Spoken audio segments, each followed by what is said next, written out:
Wait. Walang wifi. Aray ko! Hello everyone! Another day, another vlog. And this is the part 45 of my daily vlog or my daily content. Maaga nga akong bumaba sa aming salon para naman kahit papano makapagtrabaho tayo ng maaga. Dahil that day, meron ako nakaschedule na client pero parang may nagmamakaawa sa atin. Tilang may batang hindi tayo pinapansin dahil nga hindi siya nagsimba kaya naman award siya sa akin. Yes, ganyan talaga ako magtampo lalo na pag hindi kayo sumama at in-invite ko kayo lalo na kung sa simbahan. Tamang tampo talaga ako ng malala dito kay Jerry. Yung tipong dahil hindi siya nagsimba, hindi ko talaga siya papansinin, gano'n. Ewan ko ba, ganun talaga ako, random talaga yung feelings ko. Ang bilis ko lang din talaga magtampo, lalo na pag hindi na pagbigyan. Lalo na pag in-invite ko kayo, for example, inaya ko kayo sa simbahan, tapos hindi kayo sumama sa akin, nagtatampo talaga ako. Kaya naman kahit sinusuyo niya ako that day or that time, hindi niya talaga ako basta-basta masusuyo. Dahil tampo talaga ako ng malala, dahil hindi sila sumama sa amin sa pagsimba kahapon. Naman minsan parusa talaga dahil minsan nag-ignoring prank talaga ako. By the way, after nyan, umikot muna ako sa pinapagawa nating bahay-bahayan at ito na nga pala yung update. Na para bang malapit na siyang bubungan or nire-ready na siya para malagyan ng bubong. Buti na lang talaga kahit masama ang panahon, umulan, umaraw or madalas umuulan, nagdedire-diretso pa rin talaga yung gawa. Kaya naman tuwan-tuwa din dito yung mga kapitbahay namin sa pinapagawa naming bahay-bahayan. Ganun. Na para bang mas excited pa sila kaysa sa akin.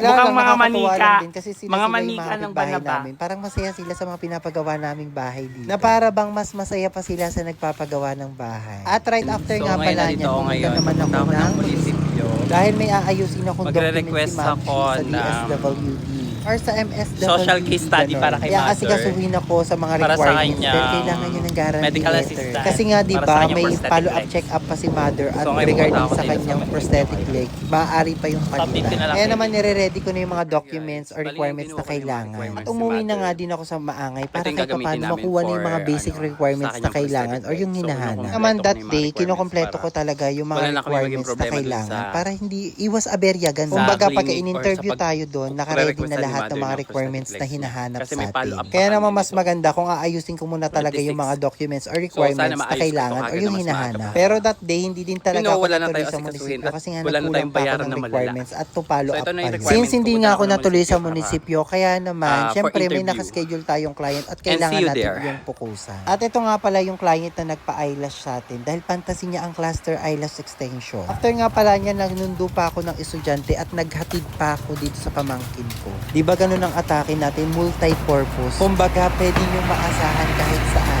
After ko maghatid ng Okay estudyante, lang yan. dumaan pa ako Bumili dito ako sa sa Chong's Mang Inasal. Isa ito Lisensyado sa po. Inasal or sa mga chicken Diba, inasal na nagdi-daily masarap vlog at ako, binabalik-balikan talaga ng bayan. Located lang ito sa poblasyon Maribeles, Bataan. Basta malapit lang siya sa Baywalk. Hanapin nyo lang yung page nila, Chong Inasal or alam nyo naman yung place na to. Basta 10 out of 10 Sabihin ko, ang bumili chicken ako dito dito, para- masarap at juicy. At syempre, sino bang kakain ng chicken na yan? Bukod nga sa fantasy ko ang chicken, fantasy din naman tinig talaga ni Kim na kumain ng chicken inasal. Kaya naman that day, ayan talaga yung uulamin namin. Na para bang makakarami ako ng kanin dito. Kaya naman sabayan nyo kami kumain.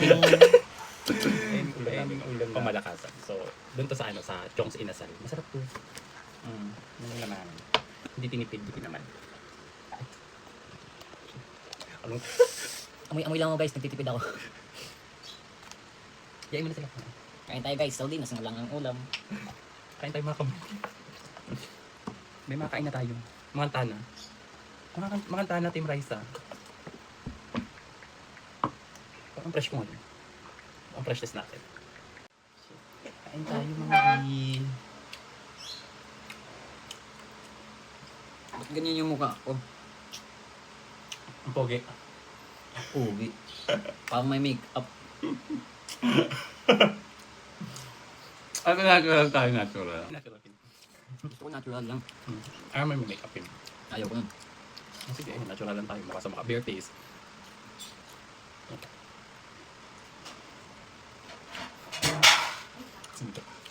Ayan, so far, nag-enjoy naman kami sa pagkain ng Chong Mang Inasal. Kaya naman, kung inasal lang din talaga yung fantasy nyo or hinahanap yung ulam, try nyo doon, masarap talaga. At higit sa lahat, mabait pa po yung may-ari. No? Kaya naman, pagka mabait ang may-ari, kailangan pinupuntahan at kailangan din natin ini-endorse. Deserve din naman talagang i-endorse ang product nila or yung kanilang chicken inasal dahil sobrang sarap din naman talaga. Kumbaga, sulit yung ibabayad nyo at the same time, affordable po ang presyo. Kumbaga, sa isang chicken na order nyo, pwede na kayong dalawa yung mag-ulam kung nagtitipid kayo. Then right after namin kumain, umalis na rin kami sa Maangay para pumunta sa salon dahil nga mag-aayos pa tayo dito ng mga waybill at the same time mag-aayos pa tayo ng mga pa-order nating parcel. So yung mga pinapa-order po naming product, the Unbeatables product po yan na maaari nyo pong ma-avail sa ating Orange app at sa ating Black app. Para po yan sa mga salon owner, hairdresser or sa mga future hairdresser na gusto mag-improve yung kanilang mga hair creation or hair transformation. Sa tulong po ng The Unbeatables product ay maaari po kayong matulungan para dumami po yung mga clients nyo or mga future clients. Dahil sa product na to, yung mga clients namin talaga paulit-ulit at pabalik-balik sa aming mismong salon. After namin mag-packaging dyan ng parcel, nag-proceed naman kami sa kitchen area or sa mga baking station namin. At dito nga ang gagawin natin is macarons at brownies ang ating ibibake. So dalawang klase or dalawang dessert po yung kailangan nating gawin. Dito nga pinag-mix ko na si Kim ng ng mixture or ng aming ingredients sa macarons. Kumbaga dito nagtutulungan talaga kami sa mga bagay-bagay. Mas maganda din kasi kung may mga natututunan yung mga kasama natin sa buhay. Para hindi sa lahat ng pagkakataon kailangan nila tayo sa buhay nila. Yung baga kailangan din nilang matutong kumilos mag-isa.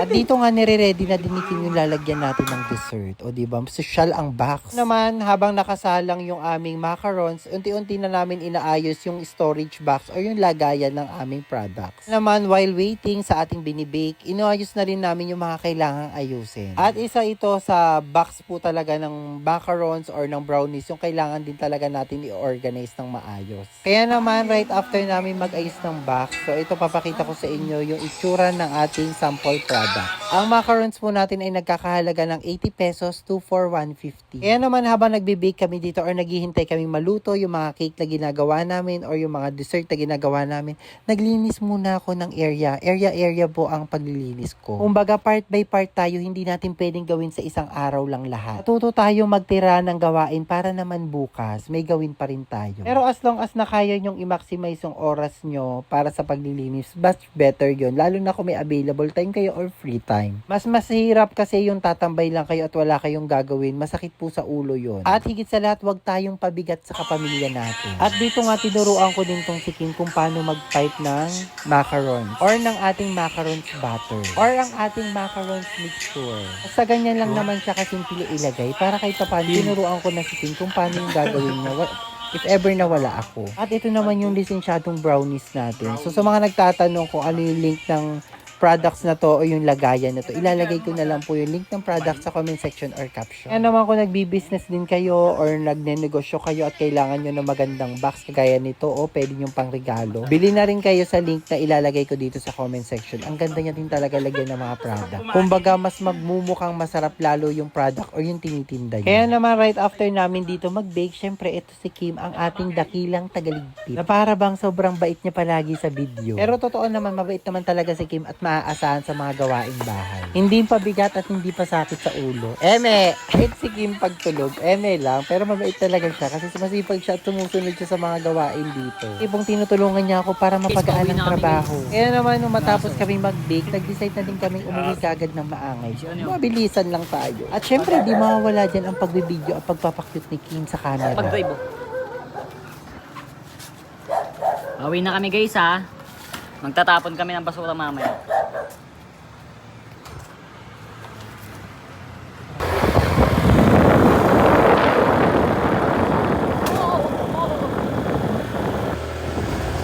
Konteklat na bang? Yan.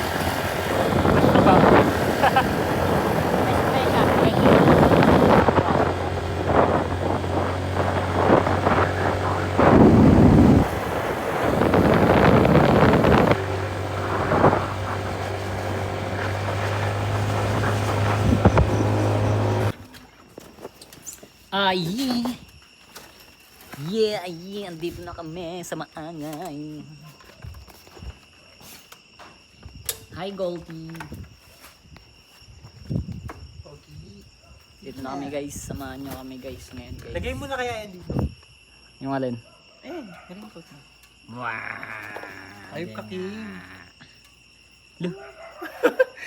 And right after nga namin umuwi sa Maangay, nag-ready na ako ng for dinner namin. Dahil kailangan muna natin kumain bago tayo matulog. Naman dito, samahan nyo kami sa aming pagkain. Kain tayo mga kabukit. Alam mo talaga yung Santa Magdalena, no? Kain na tayo mga tana, Team Raisa. Ano-ano na lang din. Ang presyo dito. Ano bang gusto mo, Team Precious? Sige, kain na po tayo mga ka-Team Precious. Ano gusto mo, Team? Kain na po tayo mga Team Patikim. Ayan, gusto mo? Oo. Baka naman. Ayun. Ang ibis ko dito. Ang ganda. Alam mo talaga. Kain tayo mga bi. Huwag ko ng plato. Baka. Kain tayo guys. Sardinas lamang ang ulam namin. Ako nag-prepared ng pagkain. Alam mo talaga yun. Ang malinis yung. Ba't pinatay mo kasi electric fan, Kim? Malamig ba? Ito yung ulam namin, mapang lisensyado. Ito yung unahin ko kanina. Meron pa akong tira. Kainin ulit natin. Sayang naman. Ito masarap guys. Isda. Isda kaysa sa manok. Favorite mo isda eh. Sayang. Kainin ako ng isda dito. Pagdo. Ito mo dito, chili, chicken oil.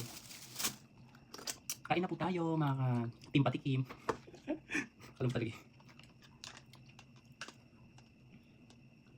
Katatapos lang namin Katatapos lang po namin mag-bake. Nagtrabaho po kami ng madala.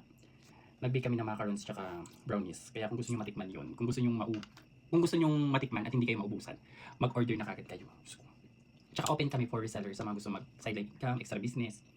So, sabay-sabay tayong pumaldogan. Open kami 24 hours. Tapos natutulog.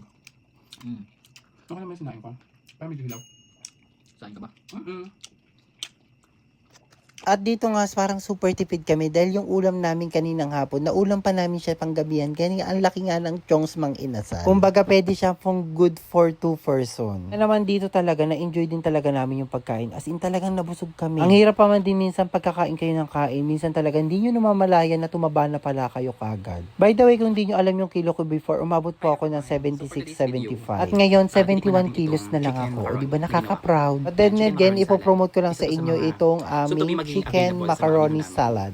At madami na nga nag-PPM sa akin kung meron na ba ako nito. At ito ay sample pa lang naman to. Yung baga parang, syempre ako, kung papasaba siya sa standard of taste ko. So pag pumasa to sa akin, syempre magiging available to soon sa market. So ito siya, actually, ang daming beses ko na itong nakain. Since the last day, kaya mo ito ginawa. Siguro parang Saturday night. Tapos kinain ko na siya ng Sunday. Tapos ngayon, so ito na lang yung natira sa isang Tupperware, malaking lagayan na ginawa ko. Ito na lang yung natira. So, sold out talaga siya. So ngayon, ipapakita ko sa inyo kung gaano siya sarap. Uy, basta masarap talaga. Favorite ko kasi to, fantasy ko kasi to, yung mga ganitong klase ng pagkain. Tsaka napaka-creamy nito, ang dami nitong special ingredients. Hindi tinipid, hindi tinamad. Kumbaga premium ingredients yung ginamit dito, kaya lisensyado to at masarap. Sarap niya. Habang tumatagal ka mo siya sa rep, mas lalo siyang lumalasa, mas lalong nagiging intense yung yung flavor niya. As in, nung una ko itong ginawa, yung unang lasa, parang hindi pa ganun kasarap. Unlike after 24 hours or after several hours, mas lalo siyang sumarap, mas lalo na ngayon. Tingin ka daw, Kim. Subukan daw, Kim. Subukan daw, Kim. Yo. Edi wag. Edi wag. Harap na promise. Pero maging available to.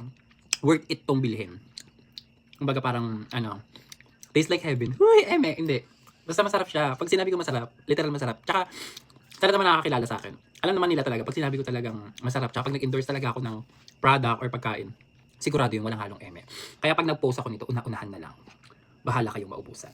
Bye-bye. Soon to be magiging available na po yung chicken macaroni salad. Ayun nga, pumasok siya sa aking standard of taste. Kaya naman mag-order na kayo in advance para mareserbahan ko kayo. Hindi ko na nga rin pala papatagalin yung video to. And this is the part 45 of my daily vlog or my daily content. And I hope to see you on my next vlog. Bye-bye. Thank you so much for watching. And don't forget to like and follow and share. Alam mo naman talagang papatikim.